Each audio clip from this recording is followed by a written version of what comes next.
Bonjour à tous, bienvenue dans ce nouveau Maurienne Flash dédié aux dernières informations concernant le Covid-19. Aujourd'hui, nous sommes avec Monsieur Chêne, président de la communauté de communes du canton de la Chambre. Bonjour Monsieur Chêne, est-ce que vous pouvez vous présenter et me présenter votre territoire, s'il vous plaît? Bonjour Cindy, bien sûr. Donc Bernard Chêne, je suis maire délégué de Saint-François-Longchamp, mais aussi aujourd'hui président de la communauté de communes du canton de la Chambre. Alors depuis septembre 2018, mais je suis conseiller communautaire depuis 2014 et j'étais en charge des affaires générales et des finances, élu en tant que vice-président. Bon, cette ancienneté toute relative me permet d'avoir une vision assez exhaustive des problématiques et une connaissance de l'antériorité des dossiers. En ce qui concerne notre communauté de communes du canton de la Chambre, plus familièrement appelée 4C, elle regroupe 12 communes. La particularité aussi, c'est que nous avons 2 communes en montagne, des stations d'hiver de Saint-Colomban-les-Villars et Saint-François-Longchamp. Et puis, nous avons des communes de plaine. D'accord, donc on est aujourd'hui confinés chez nous à cause du Covid-19. Alors, durant cette période, est-ce que vous pouvez nous expliquer l'organisation que vous avez mise en place sur votre territoire, s'il vous plaît? Alors, en matière effectivement de services publics, nous disposons, nous, communauté de communes, de 2 structures petite enfance. Hein, une halte garderie à Saint-Étienne-de-Cuines qui peut accueillir 22 enfants et une micro-crèche à Saint-Rémy-de-Maurienne d'une capacité d'accueil de 10 enfants. Alors, il nous a fallu réagir très vite car nous avons appris, comme tout le monde, la fermeture de ces structures le 12 mars et elle a été effective 4 jours plus tard. Et donc, nos agents se sont mobilisés pour prévenir les parents, pour se mettre en ordre de marche, comme on dit. Et du plan de continuité d'activité administrative a été placé en télétravail, tout en assurant une permanence téléphonique. Ce que l'on a fait, on a mis en place une lettre d'information hebdomadaire à l'attention des maires de la 4C, dans laquelle sont regroupées les différentes actions entreprises par les communes du canton. Donc, ça permet d'être un peu au courant de tout ce qui se passe et c'est important pour être au courant un petit peu. Et dans les actions de solidarité, je voudrais saluer la mobilisation des couturières de Notre-Dame-du-Cruel et de Saint-Colomban-les-Villars qui ont confectionné des masques pour les habitants de leur commune.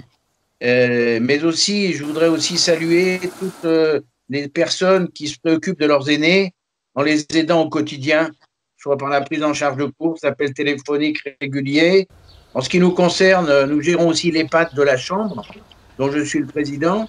Et effectivement, j'ai fait livrer 1600 masques de toute urgence il y a à peu près un mois au départ pour les personnels soignants, bien entendu.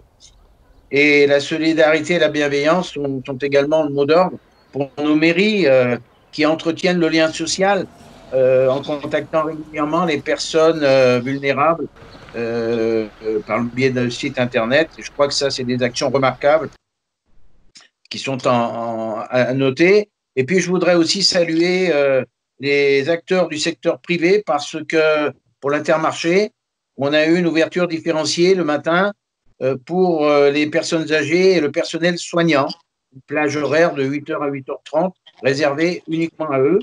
Et puis aussi des livraisons à domicile des médicaments par les pharmacies. Ça, voilà les principales mesures qu'on a mises en œuvre très rapidement.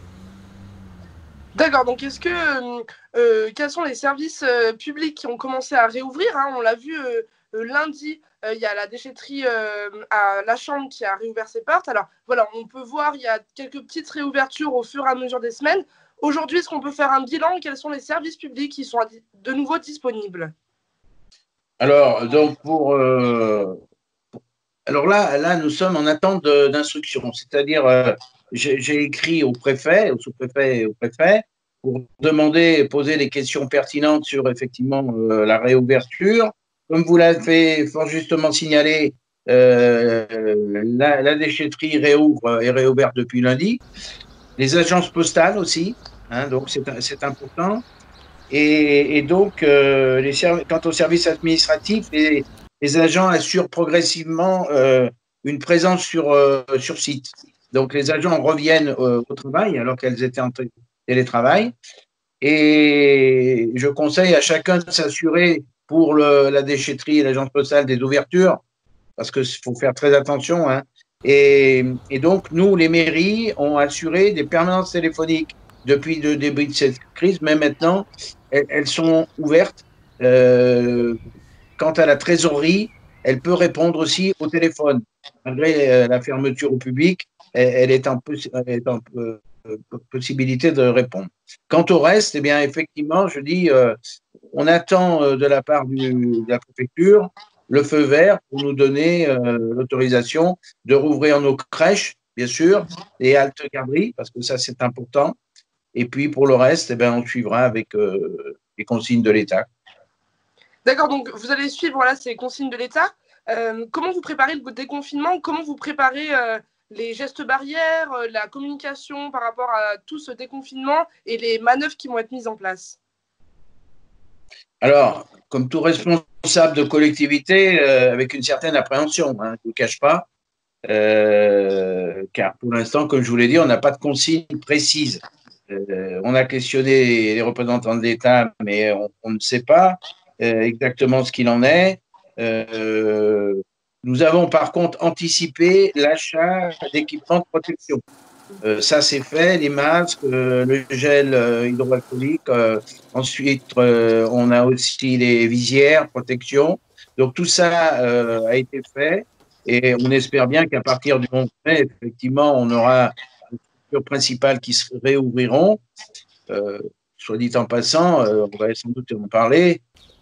Par contre, service restauration, hébergement, tout ça, ben, c'est D'accord, donc quelles vont être les prochaines difficultés, hein? Vous l'avez dit, tout ce qui va être restauration, bar vont rester fermés, mais il va y avoir d'autres difficultés à cette période de déconfinement, hein.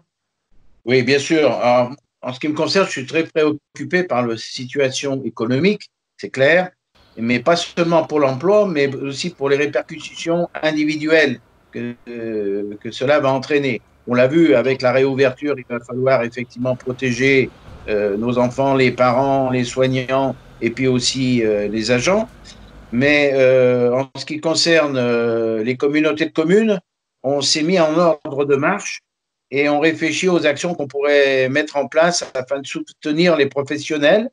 Alors, on travaille en partenariat avec le département et la région, mais d'ores et déjà, en ce qui me concerne, en tant que président de la 4C, je peux annoncer que nous engagerons à peu près 30 000 euros pour les commerçants artisans de notre 4C pour venir en aide, hein, des plus touchés, de façon à ce qu'on limite la casse, comme on dit, sachant que bon, nous avons des hôtels et aussi quelques restaurants sur la Chambre et ailleurs. Et donc, c'est important effectivement d'être à leur côté pour les aider. Alors, moi, je crois qu'à titre individuel, on se doit d'être solidaire. On l'a prouvé. Et à titre collectif, par contre, il reste encore beaucoup de choses à inventer. Mais je crois en l'avenir et je suis positif. En tant que président de la 4C, si vous aviez quelque chose à dire aux habitants de votre territoire, qu'est-ce que ce serait? Bah, écoutez, moi, en ce qui me concerne, ce que je les inviterai à continuer le confinement le plus possible parce que tout n'est pas réglé. Bien entendu, il faut se jeter à l'eau quelque part à un moment donné. Donc, c'est ce que l'État a fait.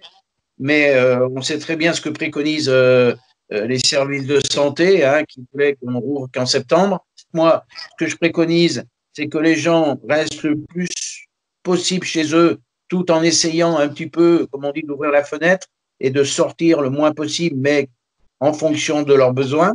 Et puis pour les structures dont je gère, eh bien, j'espère que là, tout se remettra en marche progressivement et que les résultats seront positifs dans les mois qui viennent.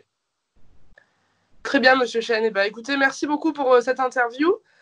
Quant à nous, on se retrouve sur Maurienne TV tous les soirs pour les directs sportifs et aussi tous les jours, on essaye de vous donner le maximum d'informations concernant cette situation exceptionnelle. Merci à tous pour votre fidélité. Prenez bien soin de vous et surtout restez chez vous.